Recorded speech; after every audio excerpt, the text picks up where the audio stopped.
Why is it a bad idea to play baseball in the jungle? Why? Why? Because of all the cheetahs.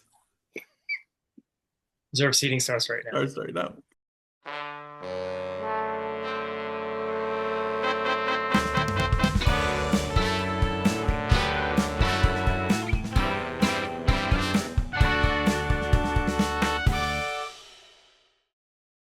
So we are back with the final episode of the Disney Sports Movie Draft Month. Our worst watched month by far of any month. So good Really? riddance. Oh, for sure. Oh, wow. I Okay. don't I don't know what's going on. Maybe people are just like, it's the summer. We can watch sports on our own. Is it possible that Disney nostalgia is dying? Because I don't see that as being very likely. I don't know.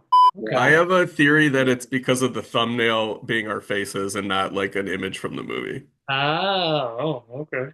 Anyways, we are here to talk about a 20th Century Fox movie that was later a Disney movie Right. via acquisition, and that's The Sandlot from 1993, directed by David Mickey Evans of First Kid fame and The Sandlot 2 fame. So The Sandlot is a childhood favorite of many. Hmm.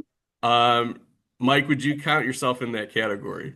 Yes, yeah, it for sure was. But I'm a little bit older than you guys, and I was trying to do the math Hmm. when I was rewatching this the other day. So this came out in '93, right? So I Yeah. was 14 going on 15. So I was like a little older, and I don't remember how I came to it, but Thas and I did, and watched it again and again. So Sure. Rob, was this like your childhood where like you and your buddies would get together like every day during the summer and you go play baseball and go to the pool and stuff like that? I feel like Adam's asking this question because he knows the answer, which is no. Guys, I'm not a Sandlot guy. It's I okay. don't dislike this movie at all. This is one of the rare times we've actually done a reserve seating on this movie already. We way back when we did a reserve seating on the Sandlot, and Yeah. I went back and reread it and looked at it, and I think this movie is just fine. It's great. So I would love to show it to my son. It's a wonderful kids coming of age movie.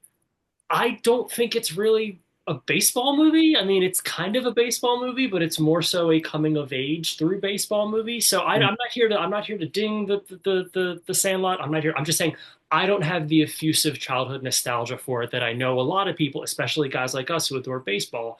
I know a lot of people do for it. I didn't want to see The Sandlot in 1993 because I don't know why. It like I should have wanted to see it.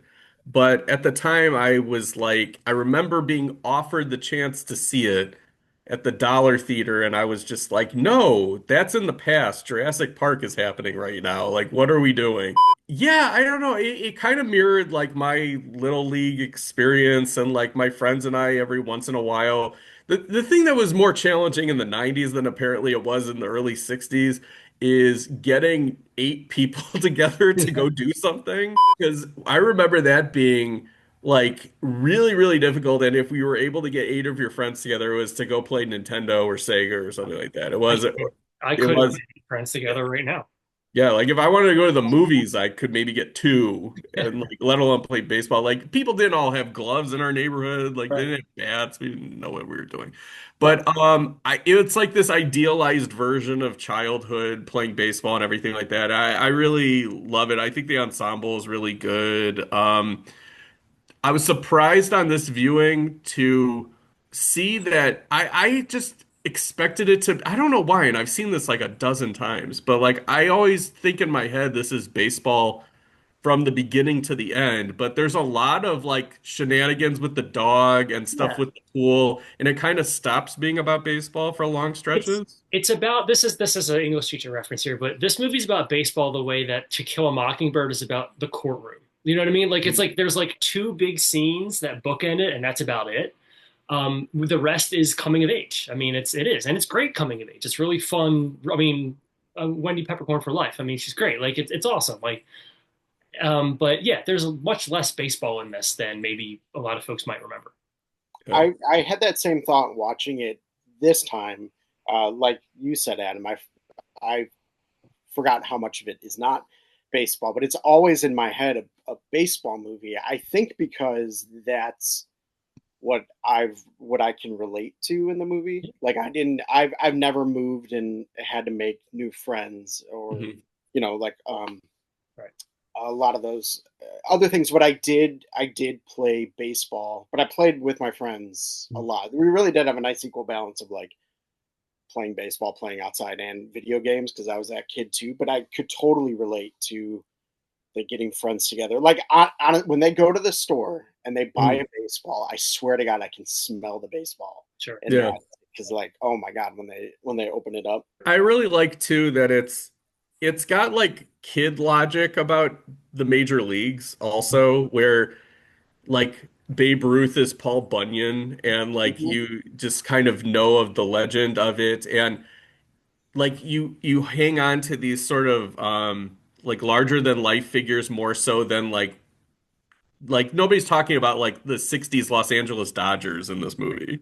Like Benny's wearing Dodgers gear and everything like that, but like they're reverential for something that happened like 30, 40 years ago. So Yeah, I find that like really interesting, but like that's true. Like, when we were kids, like we were watching stuff with current major leaguers, but we were gravitating towards the people who had posters and who had the most expensive baseball cards. It was like the Ken yeah. Griffey Juniors and the Frank Thomases and things like that. So I don't know, there's a lot of like weird details in this movie that I always have me scratching my head, but I'm able to ignore it because I'm just with the flow of the movie.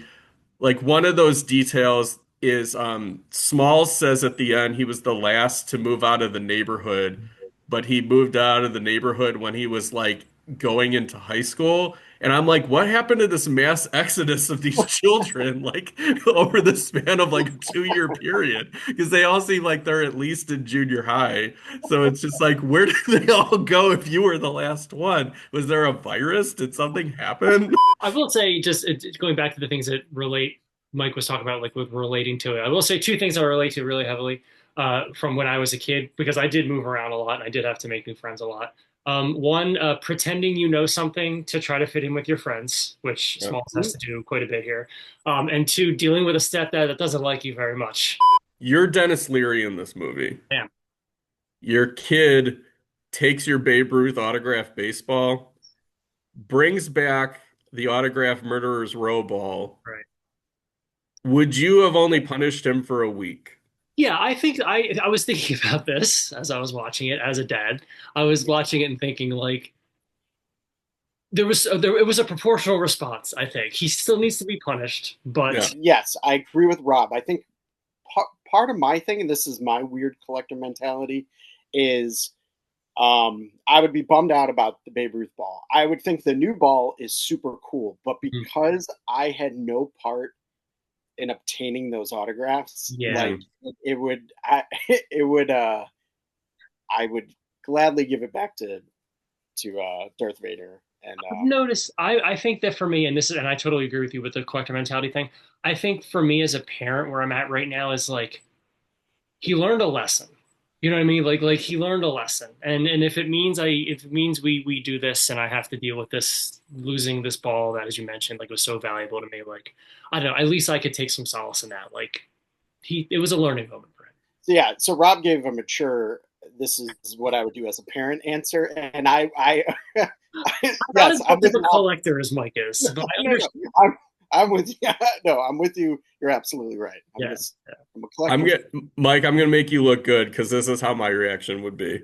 I would I would be in complete shock. Mhm. I would tell the kid, go do something like go have fun with your friends, go have ice cream or something like that. I would go in the house. I would talk to Karen Allen. I would say, you understand it's not just that it was the Babe Ruth ball, it was a family heirloom. It was passed down to me. I'm gonna find out where that ball is and get it back. I don't want this other ball. And then I probably would not talk to Smalls for a long time. And I would probably, when Karen Allen and Smalls leave, I would probably go into my sports room and cry that something like this could ever happen with these people that I'm supposed to love and trust. Remember earlier when I talked about having to deal with a stepdad who doesn't like you very much? Oh. I feel like the internet would be angry if we didn't talk about our favorite lines, moments, or characters from the movie. What are the ones that stand out to you the most? Mike, you want to start? My favorite moment of the movie is I don't love necessarily that the narration spells it out for you, but I love the Fourth of July game Hmm. Oh yeah. when Benny hits the ball and everyone turns to look at the fireworks because they're kids, and he just continues to round the bases behind him. I think that's beautiful. I love it. I don't know. I mean, like, I think anything Ham is doing is really funny. Like, he's shooting for like, he's shooting nothing but three pointers, and he's hitting every three pointer. So, like, for me, so I really like him. I think that also Mike Vitar, who was also in D2 The Mighty Ducks, Yeah. who plays Benny. I think that's a tough part because you have to play like this iconic kid, and like if you are lacking in any type of like charisma or gravitas, like the movie kind of falls apart. Yeah, Like if it was like Adam Baldwin and My Bodyguard, you would just be like, ugh. Like when you see like Mike Vitar, you can understand why Smalls is like, this is the coolest kid I've ever seen in my life. It's like this kid Jordan who was living in my neighborhood where I was just like, I'm like, I don't even care what happens to me. Jordan needs to make it out of here. Like Jordan needs to succeed. You're He like was on my little league team. He was You're like on my little Affleck and league Google team. Hunting. Yeah, he was on my little league team. He played shortstop. Like there'd be like a pop, or he played shortstop. I played third base. There'd be like a pop fly to third, and like I would just be like at sea, completely lost, and like it wasn't gonna get caught. And then like Jordan would catch it, and I was like, oh, thank God. And then he was just like, no big deal, no big deal. And I'm like, Jordan is a legend. He deserves everything. And then years later, I saw him when I was working at Blockbuster Video and he looked like worse for the wear. It was really sad. And I was just like, I wasn't supposed to exceed you. What the hell's happening? I was thinking, I don't have a specific moment that really stands out to me, but like I was thinking about how this movie is like a 5% crank on the dial away from being a Stephen King novel. And like if you just add a killer clown, it's like very, very close. You know what I mean? Like there's some like childhood trauma that could creep up. I mean, honestly, like there's a Cujo element to it, so you could, but it's like I was like, this movie is so close to being a King story. Okay, so you know how they have the "Where are they now" thing at the end of the movie with all the kids. Disappearing. So that's a little bit of a movie gripe for me because I don't like where most of it is just like they went on to do this amazing thing. Mhm. Like every one of them did something kind of incredible or like outsized, with the exception of Bertram, who got lost in the Got lost in the 60s, like 60s. American Graffiti or some shit. Like, like what happened? I mean, like, I holy. mean, there's like reasonable. Like the one guy owns the drugstore with Wendy Peppercorn, and then the Yeah, other but guy's then like they a have to say they has like contractor. 9 kids and stuff like that. But, I mean, like it's a little bit much. But they say De Nunez, who's the pitcher, Brandon Adams from the original Mighty Ducks and the People Under the Stairs, they say that he played AAA ball, Right. but he gets Never. shelled all the time. If he makes a friend on that team, he's giving up a home run to that kid. Like, I will say the one thing I legit like about this movie is that it looked like they got 9 kids that could play baseball. Yeah. The yeah. baseball action in this is pretty solid. And it also makes me nostalgic almost for like a summer I never had because it's like I didn't have a summer quite like this, but like I did have summers where it's just like, yeah, it was all about following the White Sox and going to the pool and like going to the movies and stuff like that and like the simplicity of that and like, you know, you're basically like number one priority in life is just like what are the plans that I made with my friends that day, and it's kind of like, oh yeah, I'll see my parents when they get home from work, but like what is my day going to be? So Rob, rank the Mhm. 5 movies we watched for Disney Sports Movie Month.